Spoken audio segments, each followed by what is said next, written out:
അങ്ങോട്ട് പോയാലോ? ആ പോകാലോ. വാ. ആ.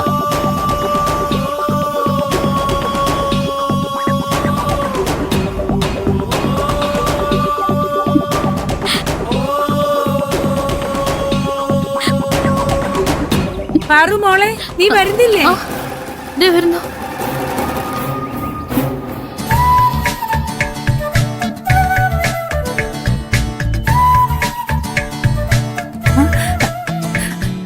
നമുക്ക് അവിടുന്ന് ഐസ്ക്രീം കഴിക്കാം.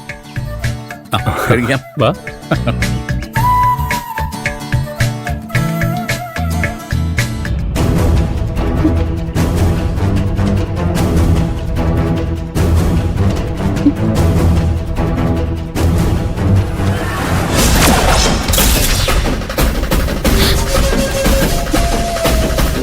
ഈ വിഷം കഴിച്ച എല്ലാ പ്രശ്നങ്ങളും അവസാനിക്കും.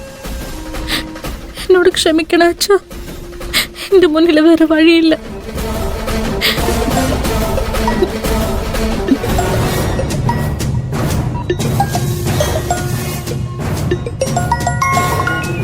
മുക്തിയാണല്ലോ.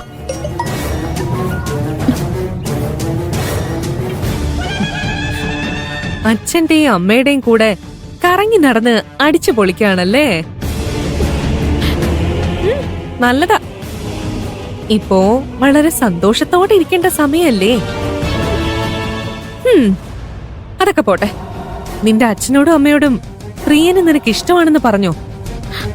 അത് ഞങ്ങള് ഇവിടെ എത്തിയതേ ഉള്ളൂ. ഞാൻ വൈകാതെ പറഞ്ഞോളാം. എന്നോട് വെറുതെ നുണ പറയാൻ നിൽക്കരുത്. ഇവിടെ നിന്ന് അവിടം വരെ എത്താൻ എത്ര സമയം എടുക്കുമെന്നൊക്കെ എനിക്ക് നന്നായിട്ട് അറിയാം. എന്നെ പറ്റിക്കാൻ അത്ര എളുപ്പമാണെന്നാണോ പാർവതി കരുതിയിരിക്കുന്നത്?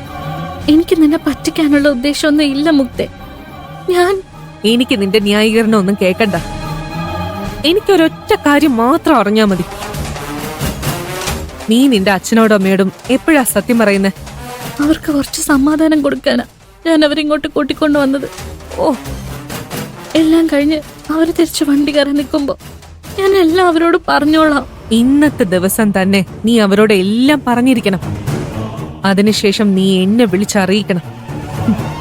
ഇല്ലെങ്കിൽ ആ പാർക്കിലേക്ക് എത്താൻ എനിക്കധികം സമയമൊന്നും എടുക്കില്ല. പിന്നെ നീ വെറുതെ ബുദ്ധിമുട്ടേണ്ടി വരില്ല. നിന്റെ അച്ഛനോടും അമ്മയോടും എല്ലാ വിവരങ്ങളും ഞാൻ തന്നെ വിസ്തരിച്ചങ്ങ് പറഞ്ഞോളാം. ദയവ് ചെയ്ത് ഈ വിഷയത്തിൽ ഇടപെടരുത്. അച്ഛനും അമ്മയും പോകുന്നതിന് മുൻപ് എല്ലാവരുടെ പ്രശ്നങ്ങൾക്കും ഒരു അവസാനം ഉണ്ടാവും. അതിനുവേണ്ട തീരുമാനങ്ങൾ ഞാൻ എടുത്തു കഴിഞ്ഞു. നീ കുറച്ച് ക്ഷമ കാണിച്ചാൽ മാത്രം മതി. ശരി, ഞാൻ കുറച്ചുകൂടി കാത്തു നിൽക്കാം. പക്ഷേ എന്റെ ക്ഷമ എപ്പോ നശിക്കുമെന്ന് എനിക്ക് പോലും അറിയില്ല.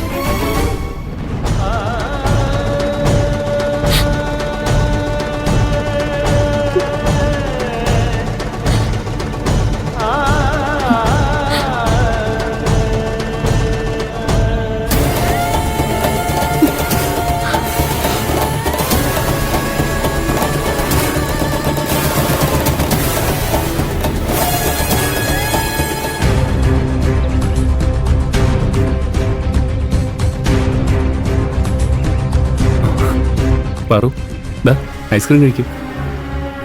കഴിക്കേ,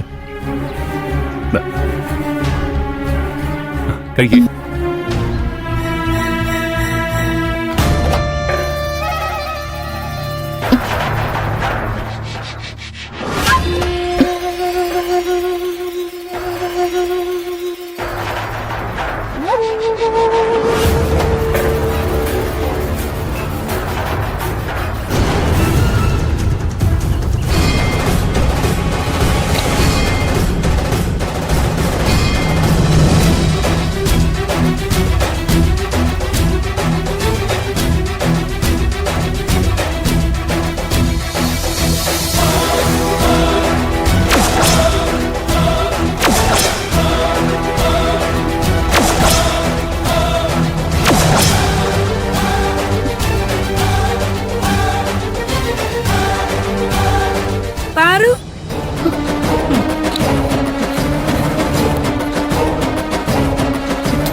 എന്താ നീ എന്തിനാ അവിടെ ഇരിക്കുന്നേ? ഇങ്ങോട്ട് വന്നേ.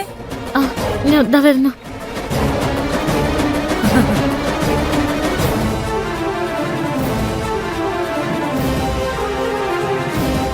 കഴിച്ചോ വാ നല്ല മോളെ. നീ ഒന്ന് പിടിച്ചേ. എന്റെ ചെരുപ്പിൽ മണല് കയറി. ഞാൻ നോക്കട്ടെ. എന്നിട്ടാ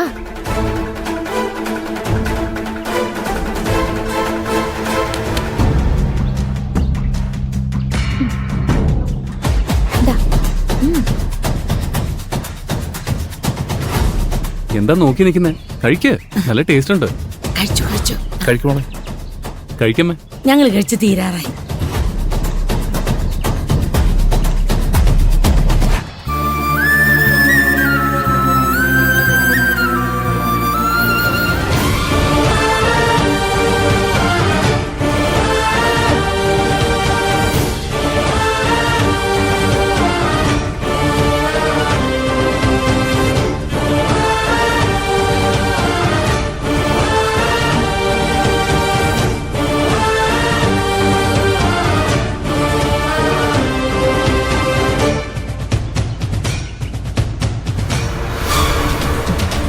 കൈനോക്കി ഭാവി പറയട്ടെ മക്കളെ. വേണ്ട ചേച്ചി. അങ്ങനെ പറയലേ മോനെ. കൈനോട്ടം ഒരു ശാസ്ത്രം. നടന്നതും നടക്കാൻ പോകുന്നതും എനിക്ക് കൃത്യമായിട്ട് പറയാൻ പറ്റും. ഭാവിയിൽ വരുന്ന നല്ലതിനും ചീത്തയ്ക്കും നിങ്ങൾക്ക് ഒരുങ്ങിയിരിക്കാലോ. ചേച്ചിയെ വിശ്വാസമില്ലാഞ്ഞിട്ടല്ല, ഞങ്ങളിവിടെ ചുറ്റിക്കറങ്ങാൻ വേണ്ടി വന്നവരാ. ഇവർക്ക് വൈകുന്നേരത്തെ ബസ്സിന് തിരിച്ച് നാട്ടിലേക്ക് പോവാൻ വേണം. അധികം സമയമില്ല, അതുകൊണ്ടാ ചേച്ചി. നിങ്ങൾ ഏത് നാട്ടുകാരാ? തുടക്കാട്. നിങ്ങളോ? പള്ളിക്കര. ആ അത് നമ്മുടെ തൊട്ടടുത്തല്ലേ? പറഞ്ഞു വരുമ്പോ നമ്മൾ ഒരേ നാട്ടുകാരായി. എന്നാ പിന്നെ വിശ്വസിച്ച് കൈനീട്ടാൻ പറ.